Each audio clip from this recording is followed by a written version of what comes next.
Au Bénin, la coalition des forces de rupture a dénoncé ce mardi les dérives liberticides du pouvoir. C'était à la faveur d'une conférence de presse.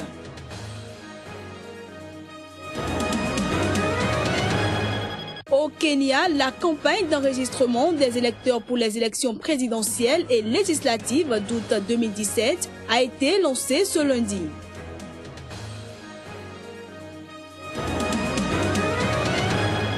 Et puis en Libye, le Parlement reconnu internationalement a repoussé à mardi prochain le vote sur un gouvernement d'union nationale.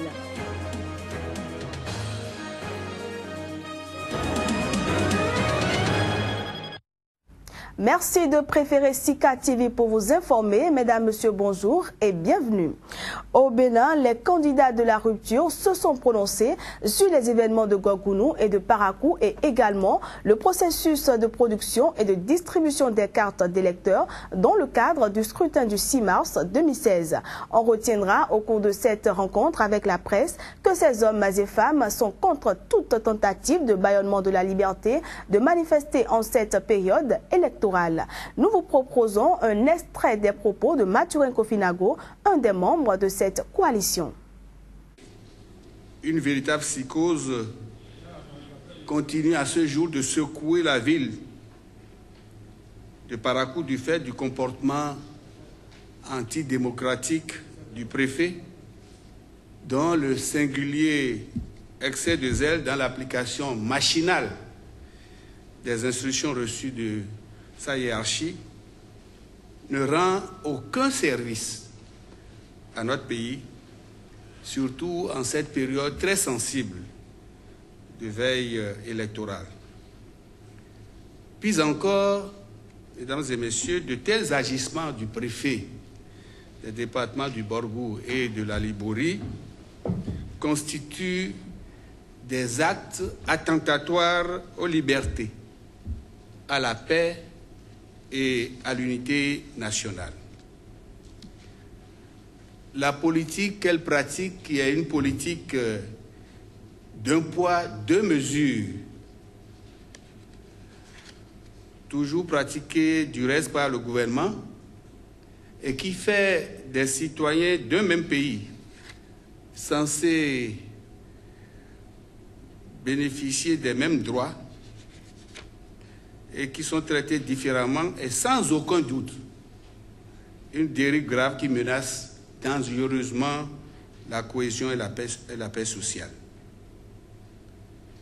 C'est pour cela que la coalition des candidats de rupture à l'élection présidentielle de février 2016 clame haut et fort son indignation face aux événements de Parakou et dénonce avec la dernière rigueur les abus du gouvernement commis à travers le préfet des départements du Borgou et de la Liborie et à travers d'autres autorités qui sont sous sa tutelle.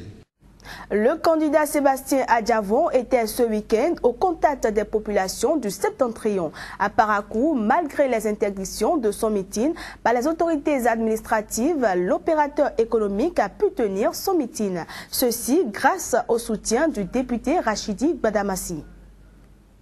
Attendu à Parakou ce samedi 13 février pour présenter son projet de société aux populations, le candidat Sébastien Germain Adjavon n'a pu organiser sa rencontre avec ses militants.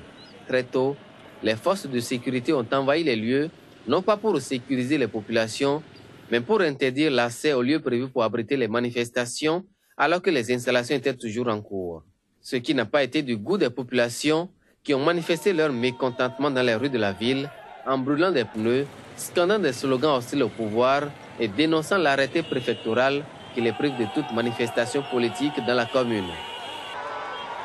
Mais en véritable maître des lieux, Rachid Badamassi a prévu ce qu'il a appelé son plan B, puisque son candidat a pu s'adresser à la foule.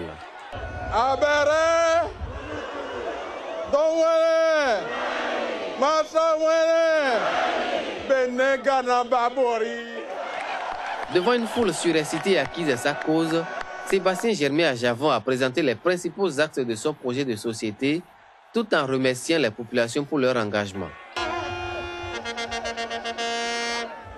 J'ai passé déjà 3 nuits à Parakou et je vis sans eau potable. Il y a coupure d'eau tout le temps. Il y a coupure d'électricité tout le temps. Je vous garantis qu'avant la fin de mon premier quinquennat, vous n'aurez plus ça.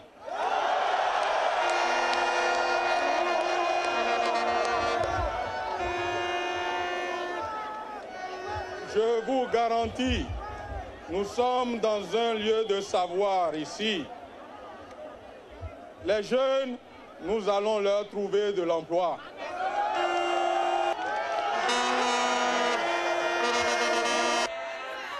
Sébastien Germain à Javon peut désormais compter sur les populations de Parakou.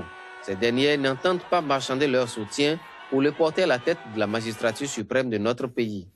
Elles ont promis organiser des séances de sensibilisation au profit de toutes les couches de la société afin de partager la vision du candidat.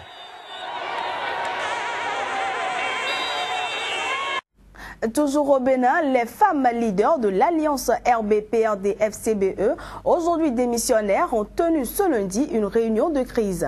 Objectif, dénoncer le harcèlement dont elles sont victimes depuis leur choix porté sur le candidat Sébastien Adjavon pour la présidentielle. Suivons ici la présidente des femmes leaders. Pour le 23 janvier passé, nous nous sommes réunis, nous avons réuni toutes les présidentes de session. Nous nous sommes donné une semaine pour choisir notre candidat. Une semaine, c'est-à-dire le 30 janvier, nous nous sommes réunis encore pour choisir le candidat, un candidat idéal, un candidat humain qui a la crainte de Dieu, le président Sébastien Adjavon. Mais suite à cela, depuis il y a des balais qui passent de maison en maison chez les petites présidentes de session et chez la présidente nationale. Nous sommes vraiment harcelés. Harcelés parce que moi, on me met la pression là-dessus depuis la RB. Et les FCBE également qui ont fait défection dans leur rang et qui sont avec nous, ont fait pression sur elles. Trop, c'est trop. Nous ne pouvons plus supporter ça. Nous avons convoqué une réunion de crise. Ils veulent nous donner le ciel et la terre, des promesses vaines qu'on a toujours faites pour nous. Nous n'en voulons plus. Nous avons décidé. Nous réitérons ici que nous suivons le président Adjavon. Même contre 0 francs, nous serons avec lui. On nous laisse tranquille. Ceux qui ont pris des milliards avec ces sous n'ont qu'à aller les bouffer. Les 400 milliards là, ils n'ont qu'à aller les bouffer. On n'en veut plus. Si un membre de nos anciens partis passe dans n'importe quelle maison auprès de nos présidentes ou bien auprès de moi, la présidente nationale, ils vont nous entendre. Ils vont récolter les conséquences qui vont suivre. On quitte le Bénin pour le Kenya où la campagne d'enregistrement des électeurs pour les législatives et la présidentielle d'août 2017 a été lancée ce lundi. L'objectif est d'atteindre plus de 22 millions de personnes inscrites sur les listes électorales. La commission électorale effectuera une campagne de mois pour faire augmenter les inscriptions, mais il sera toujours possible de s'enregistrer par la suite. Ainsi s'exprimait Isaac Hassan, le chef de la commission électorale indépendante, lors du lancement de la campagne d'enregistrement des électeurs à Nairobi.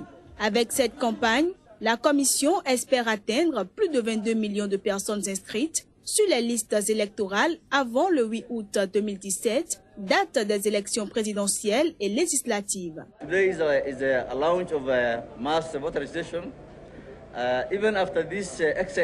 Aujourd'hui, nous lançons la campagne d'enregistrement en masse. Même si cet exercice se termine le 15 mars, l'inscription en continu des électeurs se poursuivra dans les sièges des circonscriptions.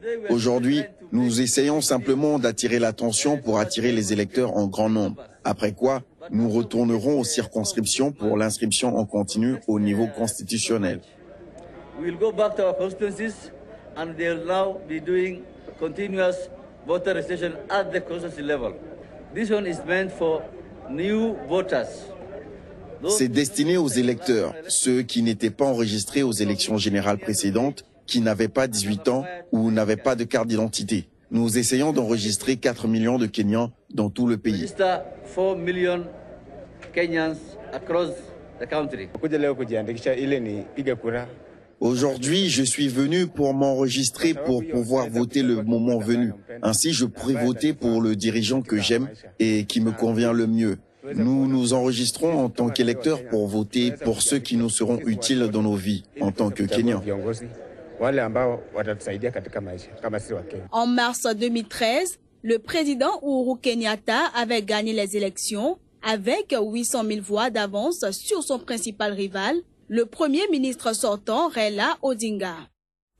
En Côte d'Ivoire, le procureur militaire d'Abidjan a requis la grande salle des manifestations de la Chambre de commerce de Libreville. Deux officiers fidèles à l'ex-président Laurent Gbagbo, jugés pour l'assassinat en 2002 du général Robert Gueye. Le commandant Anselme Seka Yapo, ancien chef de la sécurité, rapproché de l'ex-première dame Simone Gbagbo, et le général Bruno Dogboblé, ancien commandant de la garde républicaine, sont accusés d'assassinat ou complicité d'assassinat devant le tribunal militaire d'Abidjan qui les juge depuis le 25 janvier. Pour rappel, le général Gueye, 61 ans, a été tué par balle le 19 septembre 2002. Des membres de sa famille et de sa garde rapprochée ont également été tués le même jour.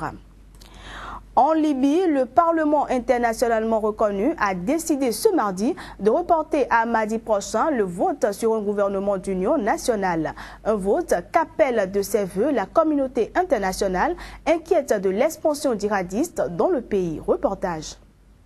Après des semaines de confusion, un gouvernement d'union nationale pour la Libye avait finalement été annoncé ce dimanche par le Conseil présidentiel, un organisme composé de 9 membres de factions rivales libyennes et dirigé par le Premier ministre désigné Fayez El-Sarraj. Initialement, le Parlement libyen reconnu devait voter sur un gouvernement d'union lundi, mais la séance avait été rapidement ajournée, certains députés exprimant leur mécontentement de devoir se prononcer si rapidement en connaissant à peine le CV des ministres proposés.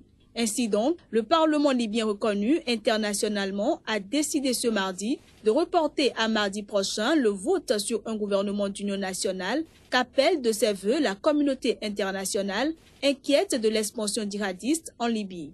L'émissaire de l'ONU pour la Libye, Martin Kobler, a appelé lundi les députés à ne pas laisser passer cette opportunité unique de sortir le pays du chaos. La Libye, qui compte 6 millions d'habitants, marquera mercredi, dans une ambiance morose, le 5e anniversaire de la révolution populaire qui entraîna la chute du régime Kadhafi. En plus de l'insécurité, le pays voit son économie paralysée par les conflits.